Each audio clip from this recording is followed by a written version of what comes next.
What's happening with quantum computing right now? It's not nice, but it'll get the job done. Yeah. They've showed me videos and stuff on YouTube and things. They had this thing about this lady in Japan that has an otter and a cat, and they talk about the love. It's like, no, it's not love. It's tribalization. Okay. The same with the one guy who had the cat, those feral cats, and he doesn't touch them because they get, it's like he could probably touch them, he could pet them. Um, the cat is reacting to him, and because he's being so timid about the cat's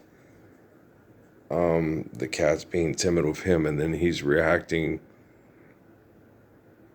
because this is a shelter and it's a safe place. He's reacting the way the human wants him to react with the other cats. So he's being trained. And you guys are saying, it's the same with the otter and the cat in Japan. The animals are being trained in survival, and the survival is very tolerable. So it appears to be love. And the person is loving the animals, but the animals aren't capable of loving back. The animals are just giving the person what the animals feel the person needs. Okay. And the same with the cat, with Luna and Callie. Same things going on there. Okay. It's not so much love; it's instinct of survival, and the survival here is going to work for this cat. It's gonna work well if it does these certain things that are expected of it. It's being trained, and the influence of the human beings, and so it's training. And so human beings, scientists don't see love as love. They see it as training.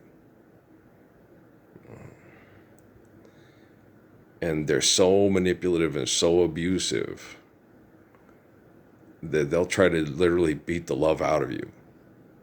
Okay. And as human beings, when we're trained improperly, we react improperly.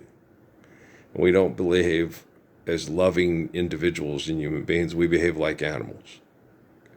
We do as we're told because we're trained by our trainers. And so the two videos I made after the one I made this morning, because I had a lot of voices coming at me in my head, and someone said, okay, he's saying these things, but where's this coming from? It's like voices in my head. Never mind. Okay. We all have forms of what people would refer to as telekinesis.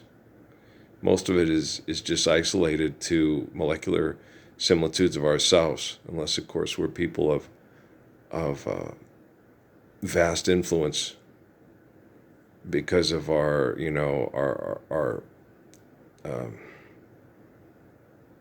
because of other people's attentions on our molecular structures, the spirit that provides life to this body, right? And since I'm the guy from the Book of Revelation who's the one most like Adam, Moses, David, Jesus, John, then yeah, that's wow. That's somebody that, okay, he's a big influence on the world. Well, yeah, of course. When someone is the spirit of Adam, Moses, David, Jesus, John, that's the person that gave us, faith in God. There is no God but God, and God is not begotten, nor is God begotten. God always is, always has been, and always will be. And eliminates God being Odin and Zeus and the ego of a human being that thinks they can manipulate others by dominating them, by telling them what to do, right? So you're dealing with a different human being when you're dealing with the Spirit of Christ. The Christ is the spirit of Adam, the one that gave us faith in God, and Caesar's not God, and Pharaoh's not God. And this egotistical bullshit ain't gonna float no more, right? So, gosh, I'm so sick of the sign. I get people mad. I'm a human being, okay, and I react like a human being. I'm not a god, and I'm not an animal, and I'm not a monster. When I'm done cleaning up the bullshit with this quantum computing genocidal fiasco that they've invented because they're going to prove me wrong because they're so brilliant, I just tell everybody, I'm not like I did in Phoenix. When I leave because of the pollution and how hard it was, and the mass group thought process there because of the herd mentality in a city. So, I'm leaving and I'm never coming back. And everybody would laugh at me, or you're just crazy, Rob. No, I'm going to leave and I'm not coming back. And the same with Las Cruces. One day I will leave and go up to the mountains and just recover from all my abuse, and I'm not coming back. And I don't want to come back. And if anybody asks me to come back, it's like, hi, you were raped in a room for 30 years. You want to go back and visit it? Want to go back and look at the wall that you looked at while he was raping you? Sounds like so much fun. Oh, let's go visit Alcatraz in San Quentin. It just sounds like a wonderful field trip for the people at Abbott Elementary, right? You're just wrong. Hey, it's funny, right? Form and dysfunction. Everybody destroy your body through excessive and compulsive behaviors, and then have them put you on Entertainment Tonight with oxygen tubes up your nose and drunk as a skunk, because life sucks. Yeah, when people are not living the Lord's Prayer and understanding the faith of Father Adam, life sucks. It's really hard, And so you guys are all looking at, and a lot of people judge Mary Lou Retton. It's like, you guys invented the conditions for her to be like that, and that's sad. That you guys still accept that bullshit over the Lord's Prayer. Gosh, damn depressing it is there. I am be God is. Son of a bitch, there's a pot of gold at the end of the fucking rainbow there. But be careful, you're walking on a balance beam. You can crush your, it's hard. I don't know, girls doing that, they hurt their little woo-woos on that. We need those little woo-woos to have babies when they grow up to be women, Thank heaven for little girls, because they grow up to be women someday, right? And they're still so cute. They're so cute. Oh, because they're cute. The other day I was watching the news from El Paso. And a little old lady, you can see the little girl in her face because she got ripped off by a scam. I don't know if we covered this yesterday. I can't remember. I'm tired. But you could see the little girl in her face. And I told Dad about it. I said, what they need to do is you need to set a thing on call your credit card company thing. They don't tell you this, so the FBI researching it on the news, and lawyers, because lawyers, never mind. There's usually lawyers and personal injury lawyers that are on the newscast, so yeah, of course they're not going to tell you this because it eliminates them. Just if you have a credit card thing, you what you do is you adjust your spending limit to a day, say it has a limit, right? And then if it has a limit, say like of $3,000 to $5,000 on a daily spending limit, or in some cases, if you're even poor, you find out what your bank will cover if there's a false charge on there, and make that your spending limit. And then if you need to spend more, you have to call for authorization, right? So they can ensure it's not fraudulent activities.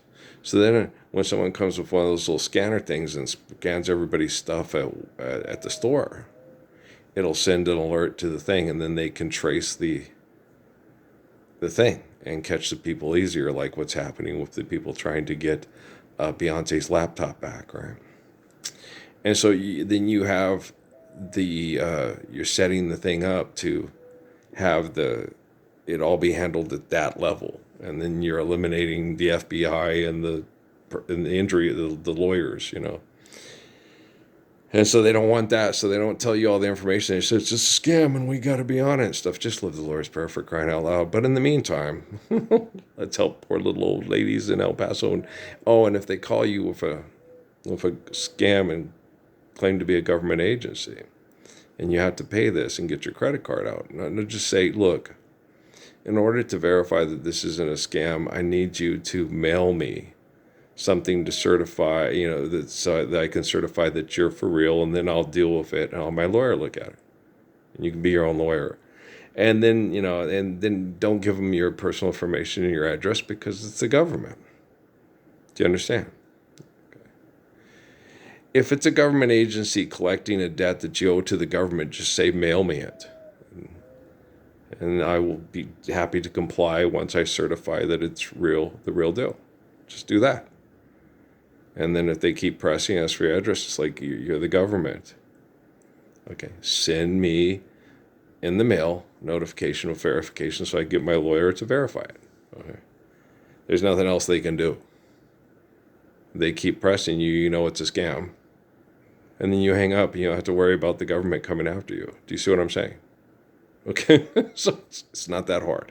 Okay, I dropped out of school because it's genocidal, not because I'm stupid. Okay, there it is. So it's just helping out people. So let's just help out everyday people while we're waiting for. I am the main focus. I understand that. Me and a couple talked about it yesterday at Walmart, and I said, to the mother and the wife, I said, I have trouble with a lot of the men because they feel inadequate because they can't do this because they're not the Messiah. But more people will be like me physically, mentally, and emotionally in the future once we all stand up for this. And an everyday person that believes in me really can't do any more than I'm doing right now. But the reason why I am is because I'm the vocal point. I'm the spirit of Adam, Moses, Jesus, John. So I was given their trust to be able to handle this physically, psychologically, mentally, and emotionally. And the dad, nodded and agreed. Yeah, I get it. Because he doesn't have an ego problem. He loves his wife and his daughter. And he realizes he needs world peace, and the focal point is Earl, the son of Ralph and Mary in the book of Revelation. And when you're humble and you love the Lord because you understand how he loves you, you realize why he's the Lord, why he's the chosen one, and why he chose to do it for us. And you understand how beautiful he is, and you understand when you believe in him and you have faith like him, you reflect his beauty. And then we'll all share it sooner than later. Dulang. Hope it's not later. Okay, let's try to load this one up. Híjola. No, they haven't let the last three, they've done that last three. It will not load. It's like, oh boy, you're the best scientist in the world, aren't you? Okay, sarcasm? Yes. Okay, good. I love you, all right, peace.